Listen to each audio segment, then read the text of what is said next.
galera, tudo bem? Mais um vídeo Bela Responde. Pra quem não sabe o que é, esse é um quadro no qual eu, Zinha, respondo perguntas que vocês têm sobre negócio. As perguntas normalmente são feitas através dos stories do meu Instagram. Eu abro uma caixa de pergunta e vocês fazem pergunta, aí eu seleciono algumas e respondo. Eu já respondi hoje uma pergunta no meu Instagram, bem rápida, uma pergunta bem boa. E vou responder mais 5 perguntas pra vocês aqui que eu selecionei, tá bom? Então, vamos começar. Pergunta número 1. Como saber quantas peças produzir de cada tamanho? Foram algumas pessoas que perguntaram isso e eu acho essa pergunta muito boa. Quando você vai começar, serve muito para negócio de moda, né? Quando você vai começar o seu negócio e vai produzir, você procura vários fornecedores e cada um deles tem um mínimo de peças que ele produz. Então você não pode produzir uma peça, 2 peças, eles têm um mínimo, porque eles têm o tempo de máquina, tipo assim, tem um mínimo que vale a pena para eles parar a produção de outra pessoa para colocar a sua. Então às vezes são 50 peças, 100 peças, 150 peças por modelo. E aí, a minha sugestão é que no seu começo, a sua primeira produção, ela tem que ser o mínimo possível. E ainda tenta negociar para fazer variação de cor com o mesmo modelo. Por exemplo, o mínimo são 100 peças. Você tenta negociar para fazer 50 peças preto, 50 peças branco do mesmo modelo. Porque aí você tem mais variedade no seu site e menos possibilidade de ficar com o estoque parado e perder dinheiro. Então, a minha sugestão é o mínimo que o fornecedor puder e ainda tenta negociar esse mínimo na sua primeira produção. E aí, quanto à grade de tamanhos, eu faço dessa forma. Eu produzo uma grade de 2 para 2 para 1, ou seja, para cada 2 peças P, eu faço 2 peças M e 1 peça G. Por quê? Porque eu já consegui identificar com relatórios de venda que no meu negócio eu vendo mais do P e mais do M. Então, se eu fabricar peças, o número de peças igual para os 3 tamanhos, vai sobrar a peça G e aí eu vou ficar com peça presa no estoque e perder dinheiro. Então, você tem que fazer um relatório, faz no começo o que você acha que vai vender mais. Então, tem os padrõezinhos, né? Mas esse é um bom, 2, 2, 1 é um bom. E aí você faz o que você acha que vai vender mais. E aí você faz um relatório de venda, logo quando você vendeu as suas peças da sua primeira produção, faz um relatório de venda e vê, porque tem às vezes marca que vai vender mais do G, ou marca que vai vender mais do M, enfim. Então, você faz mais ou menos esse relatório, tá bom? E aí você vai ajustando a sua produção de acordo com a necessidade. Eu, por exemplo, sempre produzi P, M e G. Só que ultimamente eu venho percebendo que eu tenho uma demanda de GG que eu não estava produzindo. Então as peças novas que a gente está fabricando com o GG, que não estava anteriormente na minha grade. Então assim, para te mostrar que às vezes a grade inicial não é que você vai manter para sempre. Às vezes você vai ver que precisa fabricar um PP, um GG, que nem eu, por exemplo. E aí eu tô inserindo o GG na minha grade, então você vai ajustando isso com o tempo. Mas você tem que fazer esse relatório de vendas com base no que seus clientes falam para ir ajustando a produção da melhor forma possível. Pergunta número 2. Como criar as próprias peças? Que pergunta vaga, né? Enfim, tem meio que um processo realmente de desenvolvimento e de produção das peças, só que ele é bem diferente quando você produz peças avulsas e quando você produz uma coleção. Mas a ideia é mais ou menos a mesma, tá? Então, primeiro você pensa no produto, o que você quer fabricar, se é uma blusa, uma saia, um vestido, enfim. Aí você busca referências, porque nós não somos nada sem referências, então referência de modelagem, da manga, do caimento, do tecido, busca essas referências. Aí você monta uma ficha técnica. Nessa ficha técnica é legal você ter um desenho da peça que você quer fazer. Um desenho técnico mesmo, não um croquis, sabe? Mas um desenho técnico na ficha técnica. E aí você faz uma pilotagem do tecido. Ou você compra, caso você não tenha contato com nenhuma empresa de tecido, você pode comprar em um lugar tipo Brás, Bom Retiro, enfim. Você compra uma pequena metragem do tecido, às vezes 1 metro, 2 metros, depende do quanto você vai precisar para sua peça. Ou você faz a pilotagem com a empresa e aí você faz a modelagem. Então você passa para o modelista para fazer a modelagem e fazer a peça piloto. Essa peça piloto vai chegar para você e aí você vai ter que aprovar ela ou fazer modificações. Mas aí beleza, tem esse processo e aí você aprovando a peça piloto, você faz a ampliação da grade de tamanhos que você vai ter dessa modelagem. Se você aprovou a peça M, você tem que fazer a P, a G e GG caso você faça. Você fez essa ampliação, beleza, agora você vai comprar o tecido. Porque na ficha técnica e com a piloto, você tem que fazer um cálculo de consumo do tecido.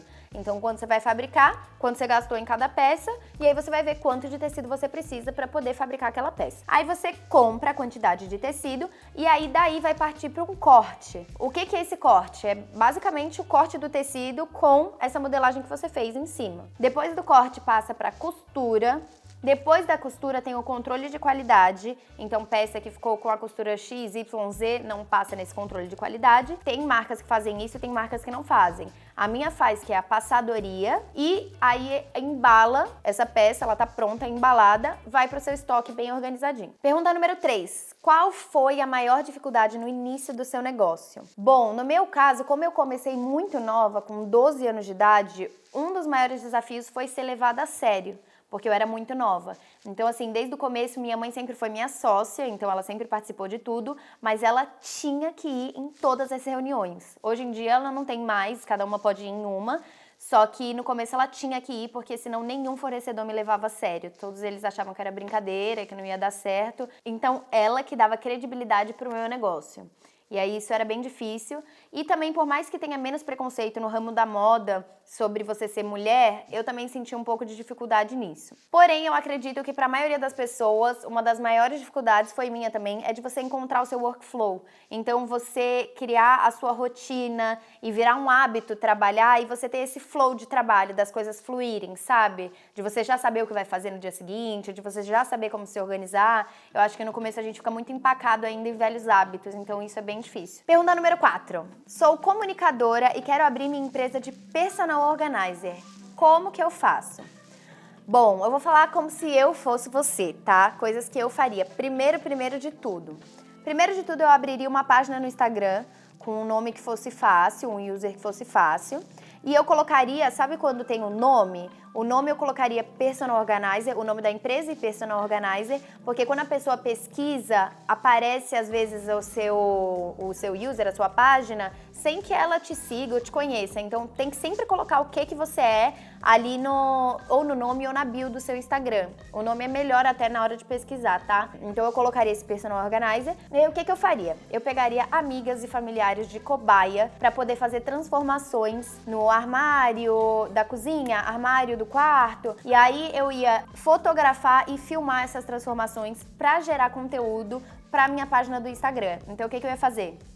Peguei uma amiga e falei, posso fazer seu armário? Pode. Eu ia gravar um vídeo, de preferência tenta fazer algo bonito, sabe? E tirar foto do antes do armário, foto do depois, e ir gerando esse conteúdo, e eu ia fingir que já eram meus clientes. Eu não ia falar, é armário que eu fiz da minha amiga. Eu ia colocar armário que eu fiz da @tal, muito legal, porque eu acredito muito em manifestar. Então você já coloca que já é seu cliente, porque aí as pessoas são assim, né? Elas olham alguém que tá fazendo muito trabalho para outra pessoa, ela quer que essa pessoa faça trabalho para ela.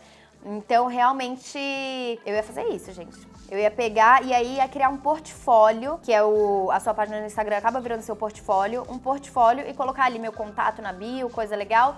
E aí começou a chegar trabalho, cobra pouco, cobra um valor, faz um estudinho de mercado, tenta orçar com algumas outras personal organizers que você vê que estão começando, outras que são maiores, quanto que custa pra você ter uma média de preço. E aí cobra pouco e vai cobrando mais conforme você vai ganhando notoriedade, seguidores, clientes, enfim. Pergunta número 5. Já teve vontade de desistir? Como você faz pra continuar? Gente, já tive muitas vezes vontade de desistir. E realmente é algo que acontece com todo mundo que empreende, principalmente, tem uma hora que você fica desmotivado. E principalmente se você acabou de começar e as coisas ainda não engrenaram. Então você fica, putz, não tá acontecendo nada, eu fico trabalhando à toa, dá essa desanimada. Só que aí tem algumas coisas que você pode fazer. Primeiro, você tem que sempre, todo dia, lembrar o motivo pelo qual você tá fazendo isso. Qual é o seu objetivo? Então,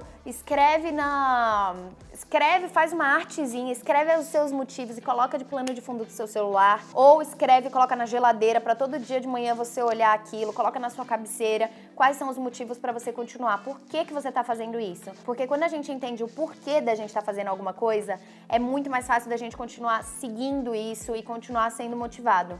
E outra coisa que eu faço também é sempre traçar um plano de ação pra modificar aquilo que tá me desanimando.